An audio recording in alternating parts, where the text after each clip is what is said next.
Salam planter Indonesia. Assalamualaikum warahmatullahi wabarakatuh.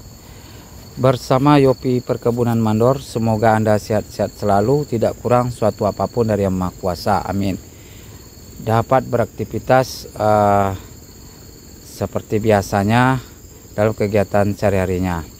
Di hari yang berbahagia ini, Yopi Perkebunan Mandor melakukan pemupukannya, yaitu pemupukannya ini borat. Produknya adalah Mahkota Fertilizer. Di pupuk borat Mahkota Fertilizer ini mengandung unsur hara kurang lebih 46% B2O3. Di sini ada kejelasan dan keterangannya. Baik sobat, saya melakukan pemupukan borat ini.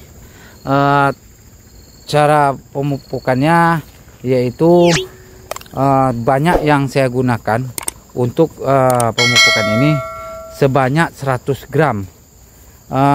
Sebanyak 100 gram untuk kelapa sawit berumur segini ini. Coba lihat, bisa Anda lihat. Umur 12 tahun. Buahnya itu jos ya. Nampak? Oke. Pupuk boron ini dosisnya 100 gram untuk umur 12 tahun. Dan bentuk yang direkomendasikan pemupukan ini yaitu berada di ketiak ataupun di bawah pohon seperti ini. Jaraknya kira-kira 1 jengkal dari pohon. Itu dalam keadaan tanah lembab. Kalau tanah lembab, diletakkan di sini. Kalau jika hujannya, curah hujannya tinggi, letakkanlah pemupukan boronnya di sini, di ketiak ini. Ya, itu saya tunjukkan cara pemupukan borat. Ini sebanyak 100 gram, 1 jengkal dari pokok. Bagaimana kalau jika kelapa sawit itu berumur baru TBM 1, TBM 2?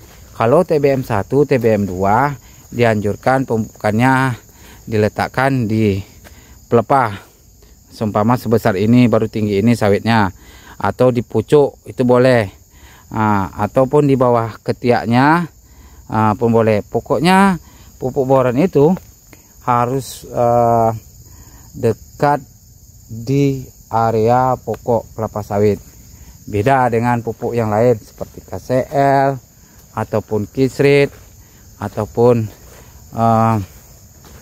urea, tapi khusus untuk boron harus dekat di batang kelapa sawit. Kandungan boron sangat bermanfaat untuk kelapa sawit, yaitu gunanya adalah untuk sebagai pembantu struktur jaringan yang rusak diperbaiki, kemudian juga sebagai vitamin pada kelapa sawit, membantu pertumbuhan kelapa sawit juga baik dari segalanya, akar, batang, daun, serta buah. Tetapi Anda harus paham, pupuk boron ini mengapa 100 gram? Karena pupuk boron ini tidak dianjurkan sebagai pupuknya harus dosisnya banyak. Harus disesuaikan SOP-nya cara pemupukannya. Kalau seperti urea, KCL, dan Kisrit itu ada 1 kilo, 1,5 kilo. Boron tidak. Kalau umur 12 tahun itu sebanyak 100 gram. Jadi saya rasa paham dengan hal seperti itu. Kita lihat ini ya, seperti ini jaraknya. Baik, tadi tentang cara pemupukan serta dosis pupuk boron di kelapa sawit. Kali ini tentang bentuk apa ciri-ciri terserang kekurangan dari pupuk boron. Ciri-ciri kekurangan dari depensi boron yaitu daun kelapa sawit mengkeriting, tidak normal seperti daun seperti biasanya, kadang berlipat. efek yang terjadi kalau sampai daun tersebut mengkeriting di pucuk sawit yang baru tumbuh akan berakibat sangat buruk pada kelapa sawit.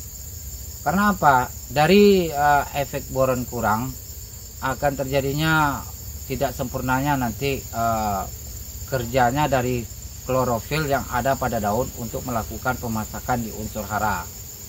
Itu tentang kekurangan dari defensi boron.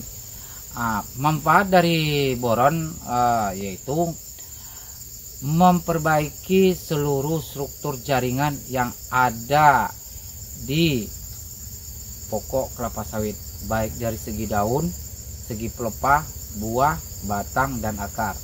Di sana ada jaringan namanya X-lam dan F-lam. Itu adalah jaringan penghantar dan jaringan pengiriman. Apabila kekurangan defensi boron akan mengakibatkan tidak sempurnanya unsur hara dikirim ke seluruh batang. Ingat, manusia butuh makan. Seperti kita makan nasi sampai ke lambung diproses. Apabila kita rusak jaringan ini akan mengakibatkan kita akan sakit. Sama seperti itu, apabila pohon tidak tersalurkan unsur haranya akan juga menyebabkan sakit. Dan produksi buah kita akan terganggu. Masyarakat banyak yang tidak tahu. Kenapa lo buah saya kecil, bibit saya bagus? Karena pemahaman tentang kekurangan dari unsur yang ada di kelapa sawit tidak tahu satupun. Dia hanya tahu dari dengar-dengar cerita dan cerita. Jadi harus pahami, kita melakukan pemupukan ini harus tepat aturan. Kita lakukan pemupukan dengan rutin, dengan tepat, kandungan N, kandungan K2O. Itu harus ada, kandungan magnesium, dan juga terakhir adalah kandungan boron. Boron itu ibaratnya seperti vitamin dan juga untuk perbaikan pada tumbuhan, terkhususnya pada kelapa sawit. Jadi itulah yang saya sampaikan tutorial tentang pemupukan boron di kelapa sawit. Kalau ada kata saya yang salah, saya mohon maaf. Saya sudahi. Assalamualaikum warahmatullahi wabarakatuh. Sampai jumpa di channel saya berikutnya.